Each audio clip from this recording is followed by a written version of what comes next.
불교계 최초로 전국 단위 비대면 온라인 신행 축제가 성황리에 개최됐습니다. 전국 108개 사찰과 단체를 화상으로 연결해 온라인 금강경 합송이라는 진풍경을 만들어냈습니다. 조선 왕실 원찰로 오랜 역사를 지닌 흥천사가 건축을 주제로 학술대회를 열었습니다. 학술대회에서 문명대 동국대 명예교수는 흥천사가 불교 사상을 그대로 구현한 곳이라고 주장했습니다. 의왕 용화사가 어제 개원 16주년 기념법회를 봉행했습니다. 용화사 4부대 중이 십시일반으로 마음을 보태 주변 소외 이웃들과 난치병 환자들을 위한 성금 전달로 자비를 실천했습니다. 뉴스인뉴스에서는 제1회 하남상을 수상한 중앙승가대 교수 자연스님을 만났습니다. 논문 해동초조에 대하여와 대한불교 조계종, 코로나 시대 불교계가 나아가야 할 방향을 들어봤습니다.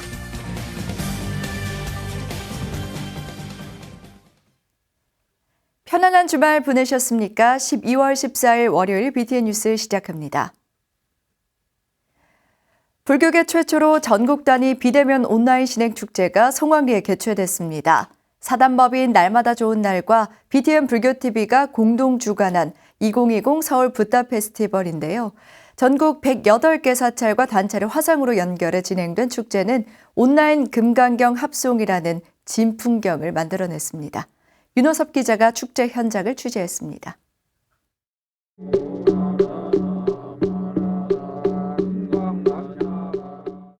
수보리 존자에게 가르침을 전하는 석가모니 부처님 말씀이 텅 빈 공연장 안에 가득 울려 퍼집니다. 객석에 앉은 사람은 없지만 대형 스크린을 채운 불자들의 입에선 금강경 내용이 끝없이 흘러나옵니다. 조계종 중앙신도회 부설 사단법인 날마다 좋은 날이 코로나19 극복과 국민 치유를 위해 지난 12일 조계사 일원에서 개최한 온택트 2020 서울 붓다 페스티벌 현장입니다. 10만 수보리의 합창이라는 부제를 단 이번 행사는 최초의 비대면 온라인 신행축제로 기획돼 유튜브에서 생중계됐습니다. 행사를 공동 주관한 날마다 좋은 날과 BTN 불교TV는 전국 교구 본말사와 신행단체 등 총 108곳을 화상으로 연결해 위축된 신행문화에 활력을 불어넣었습니다. 온라인으로 결집한 불자들은 조계종 어산어장 인묵스님의 집전에 따라 40여 분간 금강경을 합송하며 수행의 열기를 발산했습니다. 짧지 않은 시간이지만 전국의 불자들은 각자의 카메라 앞에서도 자리를 비우지 않는 열정을 보였습니다.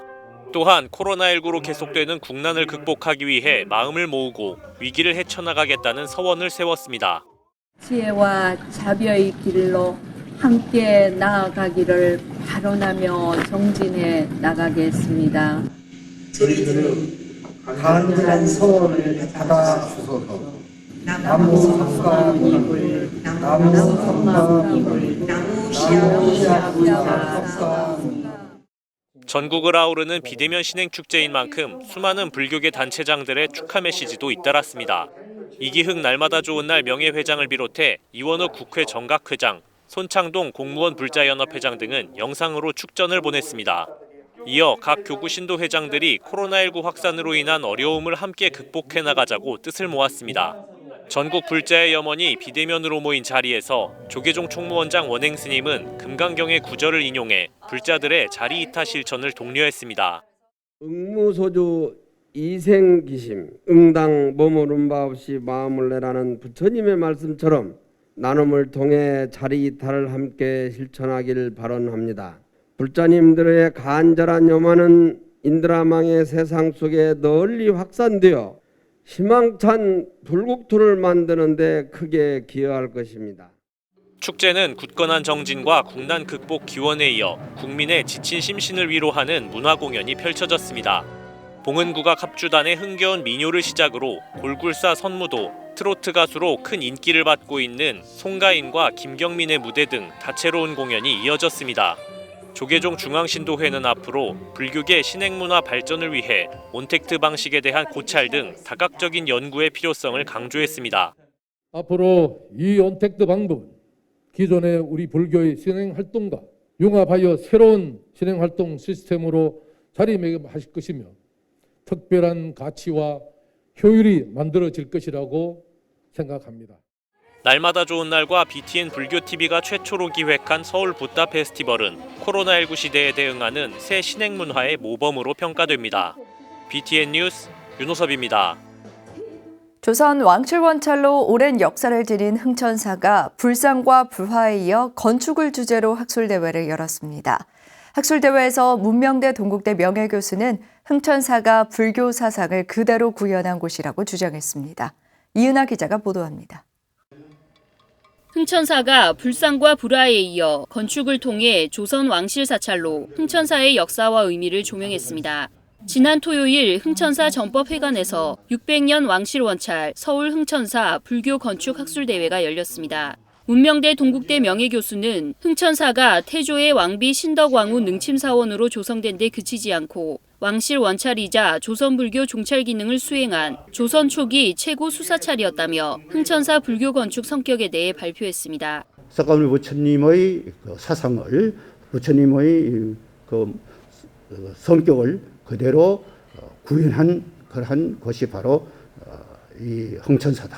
이렇게 생각되는데 그것이 1855년경, 1853년에서 1867년 사이에 극락도전으로 변하고 특히 정릉으로 이전하기 전과 후로 흥천사의 성격을 설명하고 흥천사의 석가불 신앙에 주목했습니다. 이강근 서울시립대 교수는 흥천사 불전의 재건역과 장엄을 주제로 발표를 이어갔습니다. 이강근 교수는 상량문과 현판 등을 중심으로 흥천사 건축의 특징을 설명하고 흥천사 극락보전이 대웅전으로 건립됐지만 대방을 지으며 단청과 수리를 더하고 아미타불 회도를 후불탱으로 봉한 후 극락보전으로 바뀌었다며 극락보전에 주목했습니다. 이 외에도 손신영 제주대 외래교수가 흥천사 명부전 건축의 특징과 의미를, 이혜원 한국전통문화대학교 겸임교수가 흥천사 대방의 건축적 특징을 주제로 발표하는 등 각계 전문가가 흥천사 건축을 다양하게 조명했습니다. 이번 학술대회는 흥천사 3차 중흥불사인 전법회관을 완공한 해로 의미가 더 컸습니다. 흥천사를 중청한 일이 다소의 변천을 겪은 후 근대에 들어와 황폐될 대로 황폐된 흥천사를 새로이 대대적으로 정비하고 전법회관이라는 한국 최대의 대작불사 건축을 완성함으로써 새로운 중흥시대의 흥천사를 맞이하게 된 원년이기 때문입니다. 흥천사 전법회관은 지하 1층, 지상 3층 규모로 무량수전과 약사전을 비롯해 신행공간과 북카페 등 문화공간이 조화를 이룬 현대식 건물로 600년 전통과 현대를 아우르는 도심사찰의 새로운 모델이 될 것으로 보입니다. 흥천사는 건축에 이어 불교공예로 4번째 학술대회를 준비하는 등 흥천사의 역사적 의미와 역할을 고증하는 동시에 흥천사의 현대와 미래 역할을 모색한다는 계획입니다. BTN 뉴스 이은하입니다. 의왕 용화사가 어제 개원 16주년을 기념하는 자리를 마련했습니다. 주변 소외 이웃들과 난치병 환자들을 위한 성금 전달로 자비를 실천했습니다. 정준호 기자입니다.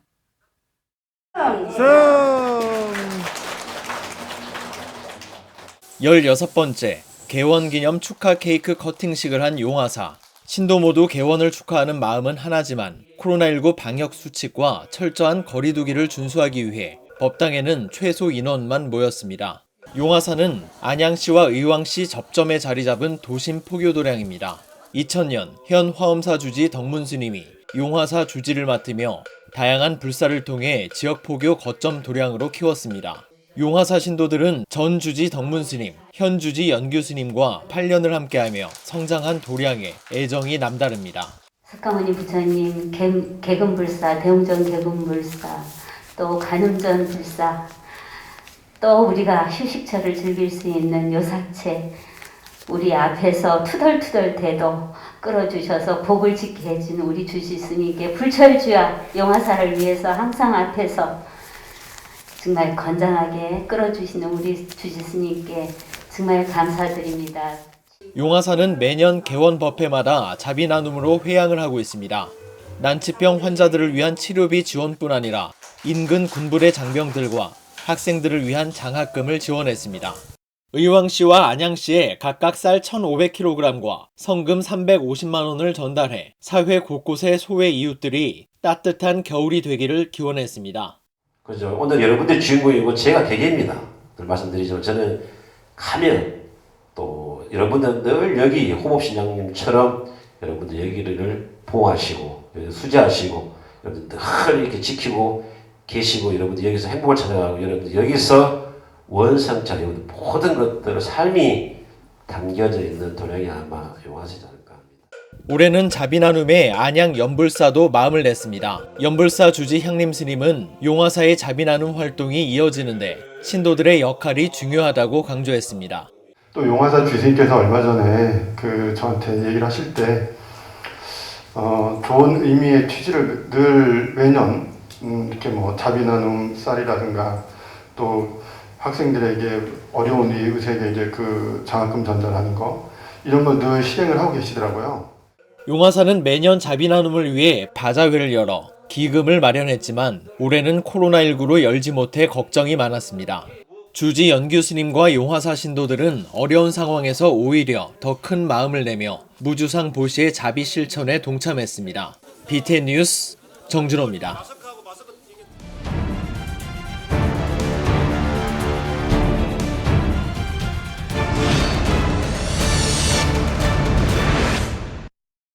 근달 한국불교의 추석을 놓은 하남 스님의 수행정신을 기리기 위해 하남상이 제정됐습니다. 오늘은 제1회 하남상을 수상한 중앙승가대학교 교수 자연 스님을 스튜디오에 모셨습니다. 관련 이야기 함께 들어보겠습니다. 스님 안녕하세요. 안녕하세요. 이 하남상이 어떤 상인지 모르시는 분들도 계실 것 같은데 어떤 상인지 또 왜 제정이 됐는지 설명 좀 부탁드리겠습니다. 하남 스님께서는 일제강점기를 전후해서 총 4차례 지금으로 말하면 종정입니다. 근데 시대에 따라서 약간 교정이라고 이름을 쓸 때도 있었어요. 근데 다 그냥 종정이라고 생각을 하시면 되고 그렇게 해서 단순 종정이 아니고 그때는 이제 종정제라고 그래서 종정이 총무원장의 권한까지 있었다라고 생각할 정도로 강력한 종정이었는데 그런 이제 종정으로 계시면서 일제 강점기 때 이제 일본 불교라고 하는 부분들이 있거든요. 그게 이제 결혼하고 이제 육식하고 이런 불교들로부터 한국 불교를 지켜내는데 가장 근간을 이루신 그래서 26년 동안 불출산의 종정이라 그래요. 오대산 상원사에서 참선 선원에서 승려들을 이제 가리키고 그 다음에 참선에 앞장서시면서 이제 종단의 발음을 바로 세운 거죠. 그 덕분에 지금 현재 한국불교 조계종 그러니까는 대한불교 조계종의 기틀이 만들어지고 그게 지금까지 작동할 수 있는 마중물 역할을 했고 그 다음에 방파제 역할을 했고 이런 분이세요. 그래서 그분의 정신을 기리기 위해서 이건 이제 스님들에게만 주는 상입니다. 그래서 교육력이나 안 그러면 이제 수행력이 있는 스님들을 선별을 해서 2년에 한 번씩 하남상을 주는 걸로 이렇게 되어 있습니다. 하남 스님에 대해서 이제 한국 불교 초석을 놨다 이렇게 설명을 해주셨는데 하남 스님은 어떤 분인지도 좀 궁금해집니다. 그래서 한국 선불교 어떻게 보면 중흥조라고 불리는 분이 경허 스님인데 이 경허 스님의 마지막 제자가 하남 스님이세요. 그리고 이 하남 스님께서 단순히 선만 하신 분이 아니고 이분은 교학에도 굉장히 능하시고 그다음에 원래 한학을 하셨던 분이라서 그렇다 보니까 나중에 이제 이분 제자의 탄허 스님 같은 분이 오셔서 공부하는 이런 또 학풍들을 쫙 이끌어낼 수 있는 배경이 되거든요. 네. 대한불교 조계종이 종조로 모시고 있는 도의국사도 이분이 이제 제창을 하시는 거고 그래서 그런 기반들을 전부 다 만든 게 하남 스님이십니다. 하남 스님이 한국 불교에 미친 영향이 정말 대단한 것 같습니다. 한국 불교 학회 추기 특별 학술 대회에서 스님께서는 해동추조에 대하여 대한불교 조계종을 주제로 발표하셨는데 어떤 내용인지 간단히 설명 좀 부탁드리겠습니다. 그러니까는 일본 불교에서 사실은 일제강점기 상황을 얘기를 하면 불교는 오히려 상황이 괜찮아졌었어요. 왜냐하면 조선이라고 하는 나라가 워낙 숭유억부를 하고 있었기 때문에 일본이 들어오고 그다음에 일본 입장에서는 식민지 정책을 펴야 되니까 아무래도 유교 기존의 지배 이데올로기였던 유교를 배제하고 또 다른 대학만을 만들어야 될 필요성이 있었거든요. 그래서 불교를 높이고 유교를 좀 이렇게 낮추는 이런 정책들을 폈었고요. 그다음에 일본 자체가 아시다시피 원래 불교적인 색깔들이 강한 나라이기 때문에 그래서 이제 불교에 우호적이었었어요. 그렇다 보니까 일제강점기 때 일본 불교를 긍정적으로 판단한 분들이 상당히 많습니다. 그래서 일본 쪽에 이렇게 많이 경도돼 있었고, 또 다른 게 뭐가 있냐면 일본 불교 입장에서는 한국 불교를 통합해서, 그러니까 일본의 식민지 정책의 일환입니다. 그래서 한국 불교를 일본 불교하고 합치려고 계속을 합니다. 이런 시도가 3차례나 있었어요. 이제 하남 스님께서 쓰신 게 일본 불교에는 없는 종파를 만들어서 합칠 수 없도록 해야겠다라고 해서 찾은 게 조계종입니다. 그래서 1930년에 해동불교에 대하여라고 하는 해동초조에 대하여라고 하는 이 논문 같은 글을 발표하시면서 거기서 종조를 도의국사로 놓고 우리는 선종 중심으로 무언가를 해야 되고, 그 다음에 중흥조로 보조 진울스님을 놔야 된다. 그리고 우리는 조계종이기 때문에 일본 불교하고는 다르다라고 선을 긋습니다. 그리고 이게 이제 1941년에 처음으로 일제강점기 때 하나의 종단으로서 인정받는, 단일 종단으로서 일제에게 의해서 인정받는 종단이 만들어져요. 조선불교 조계종을 창종하실 때 본사 위에 본사 라고 하는 총본산을 만들어요. 그게 조계사입니다. 현재 조계사. 그 당시는 태고사라고 했었습니다. 네. 그래서 그 당시는 종정이 무조건 그 총본산의 주지 역할도 같이 해야 돼요. 그래서 하남 스님이 초대 주지를 하셨고요. 그 다음에 현재 동국대가 지금 남산 쪽으로 옮겨서 재단이 확립되는 구조를 만든 것도 전부 하남 스님께서 하신 겁니다. 그래서 굵직한 일은 이 어른이 거의 다 하셨어요. 지금은 이제 코로나19 시대를 맞았습니다. 세대가 많이 변했는데요. 코로나19 시대 사회도 정말 많이 변하고 있는데, 이런 시대에 하남 스님 정신으로 불교계 어떻게 앞으로 나아가야 할지, 미래를 어떻게 준비해야 할지 또 좀 생각이 많아지는 때입니다. 스님께서 어떻게 생각하시는지요?